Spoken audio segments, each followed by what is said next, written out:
আসসালামু আলাইকুম। সমুসা আর হচ্ছে আপনার স্প্রিং রোল, অন্তন এগুলোর তিনোটা কিন্তু শীটগুলো একই হয়। এগুলো কিন্তু ধরার সময় মানে ডোটা ধরার সময় আর কি মানে তেল দেওয়া যাবে না। তেল দিলে আর হচ্ছে মানে ধরার সময় কর্নফ্লাওয়ারও দেওয়ার দরকার নেই। পরে যখন ফোল্ড করব আমি কিন্তু একসাথে কয়টা রুটি বানিয়েছি, 7-8টা রুটি একসাথে বানিয়ে নিয়েছি। তো স্প্রিং রোল বানিয়েছি সেদিন জাস্ট কয়েকটা মানে ঝটপট করে কয়েকটা বানিয়ে নিয়েছিলাম আর কি। আর একটু মেয়োনিজ করব স্যান্ডউইচ করার জন্য, একটা ডিম দিয়ে করব আর কি। একটা ডিম দিয়েছি, তো দুধ পাউডার দিয়েছি, একটা রসুনের খোস দিয়েছি, একটু লবণ, একটু ভিনেগার, এই তো সয়াবিন তেল দিয়ে করে নিয়েছি। অনেক মজা হয় এই মেয়োনিজটা।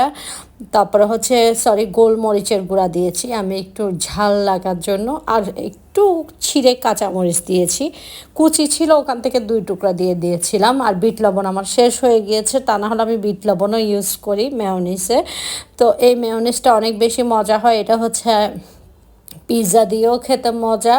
তারপরে হচ্ছে আপনার স্যান্ডউইচে এটা খুবই ভালো লাগে ঘরের মেয়োনিজটা।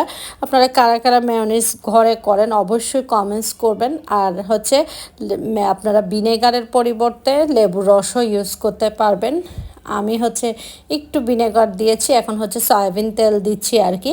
আর আমি যেটাতে আদা রসুন পেস্ট করি এটাতেই করি, আরও একটু করতে হবে। আর একটা তেলের একটা টিপস শিখিয়ে দিচ্ছি। ছাঁকনির মধ্যে আপনারা হচ্ছে 2টা টিস্যু দিয়ে তেলটা ঢেলে দিয়ে রেখে দিবেন। 1 ঘন্টা পরে দেখবেন কি একদম ফ্রেশ একটা তেল আপনাদের মানে একদম বোঝাই যাবে না। পরের দিন এটা আপনারা চাইলে ভাজা পোড়া করতে পারেন, অথবা হচ্ছে এটা দিয়ে ভাজিও করে নিতে পারেন। তো আমি তেল কিন্তু সবসময় আমি ডুবো তেলে কিন্তু বেশিরভাগ কোনো জিনিসে ভাজি না, এটা আপনারা দেখতেই পারেন হয়তো, তো পেয়েছেন। তো পরের দিন আমি হয়তো ওটা দিয়ে ভাজি করি বা ভাজা পোড়াতে দিয়ে দিই। তারপর হচ্ছে মানে ডুবো তেলে ভেজে যে খেতে হবে তেমন কোনো কথা আসলে নেই। যাই হোক, ভাজা হলেই হয়েছে আমার। আমি সেরকম টেকনিক করে ভাজি যাতে অনেক তেল নষ্ট হয়ে না যায় আর কি।